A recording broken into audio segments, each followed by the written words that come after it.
Antes de começar o catecismo, gostaria de fazer dar um conselho. Se todos pudessem adquirir o Tratado da Castidade de Santo Afonso de Ligório, é útil para todos os adultos e rapazes e moças. Seria bom que todas as famílias tivessem ao menos um exemplar. Então, há um exemplar à venda na nossa barraquinha. Provavelmente, em breve, haverá mais volumes. E também, para aqueles que ainda não pegaram no domingo anterior, pode pegar hoje, é um papelzinho com várias recomendações de como combater as tentações contra o sexto mandamento da lei de Deus. Útil também para todos os adultos e rapazes e moças. Depois do catecismo, então, pode vir aqui nesse banquinho, quem quiser, que eu aconselho a pegar, quem não pegou ainda, e levar para casa. E procurar colocar em prática. Continuando, então, sobre os anjos. Santo Tomás explica do seguinte modo a comunicação dos anjos entre si. Como nós, homens, os anjos têm o verbo interior, ou verbo mental, com o qual falamos a nós mesmos ou formulamos os conceitos interiormente.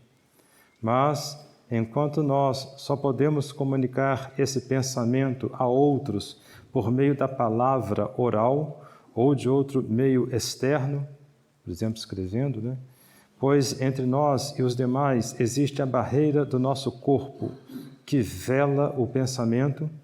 Os anjos não têm essa barreira corpórea. Assim, basta a eles, por um ato de vontade, se dirigirem a outros anjos, para que seu pensamento, ou seja, esse verbo interior ou verbo mental, se manifeste a esses outros anjos. Como os anjos são diferentes entre si, e uns são mais perfeitos que os outros, os mais perfeitos iluminam os menos perfeitos, comunicando-lhes aquilo que eles veem mais em Deus. Do mesmo modo, eles podem iluminar os homens, comunicando-lhes bons pensamentos, embora de forma diferente daquela forma pela qual um anjo se comunica com outro anjo. Como a mente humana necessita do concurso da fantasia para entender as coisas, fantasia é as coisas que passam na imaginação. Fantasia para entender as coisas, os anjos comunicam as verdades ao homem por meio de imagens sensíveis. Quanto à vontade humana, só Deus ou o próprio homem são capazes de movê-la eficazmente. O anjo ou outro homem só podem movê-la por meio da persuasão.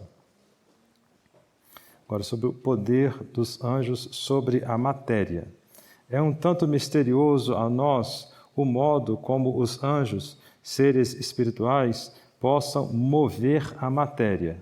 No entanto, tal poder está formalmente revelado, como se pode ver, por exemplo, no livro de Daniel.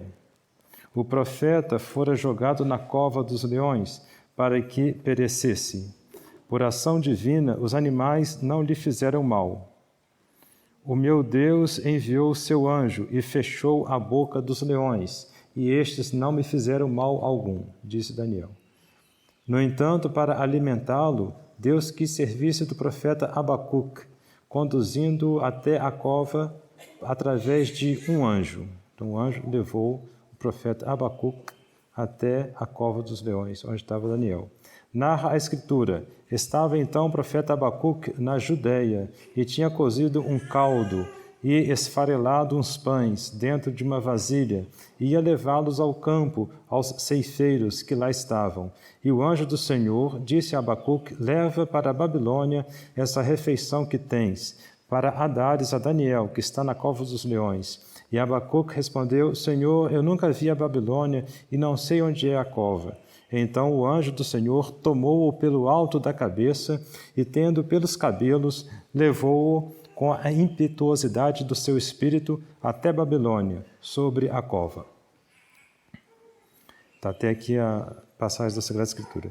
O próprio Salvador deixou-se carregar pelo demônio até o alto de um monte para ser tentado. Bom, o demônio é um anjo, né?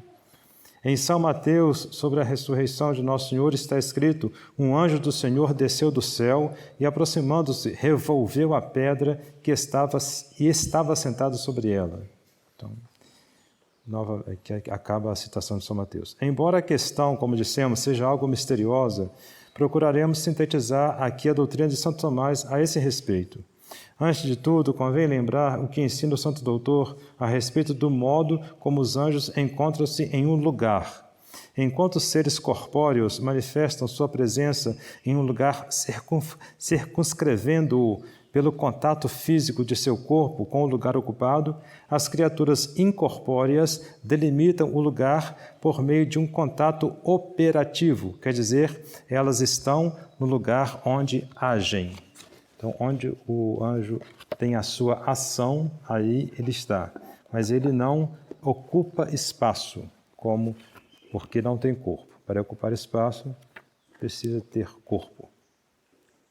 Continuando agora o sermão de Dom Lefebvre no cinquentenário de sua ordenação sacerdotal. Domine dilex decorium domus tue et gloriam habitationis gloriae tue. É o versículo que nós recitamos quando nós lavamos as mãos no altar, no lavabo. Sim, Senhor, eu amei o esplendor de vosso templo, eu amei a glória de vossa habitação.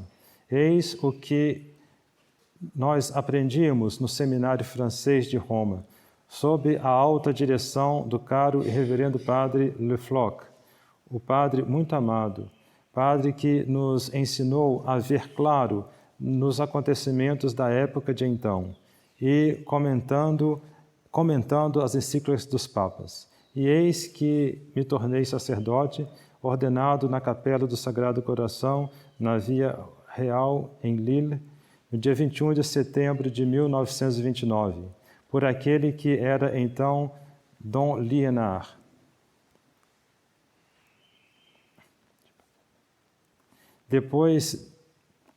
Pouco tempo depois, eu parti, 2 anos após, em missão, para encontrar o meu irmão, que estava já no Gabão, na África.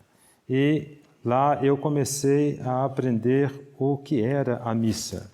Sem dúvida, eu conhecia, pelos estudos que nós havíamos feito, o que era esse grande mistério de nossa fé, mas eu não havia compreendido todo o seu valor, toda a sua eficácia, toda a sua profundidade. E isso eu vivi dia a dia, ano a ano, na África, e particularmente no Gabão, onde eu passei 13 anos de minha vida missionária. Primeiramente no seminário, depois na selva, no meio dos africanos, entre os indígenas. E lá eu vi o que podia a graça da Santa Missa. E eu vi nessas almas santas, que eram alguns de nossos catequistas, essas almas pagãs transformadas pela graça do batismo, transformadas pela assistência à missa e pela Santa Eucaristia. Essas almas compreendiam o mistério do sacrifício da cruz e se uniam a nosso Senhor Jesus Cristo no sofrimento de sua cruz. Ofereciam seus sacrifícios e seus sofrimentos com nosso Senhor Jesus Cristo e viviam como cristãos.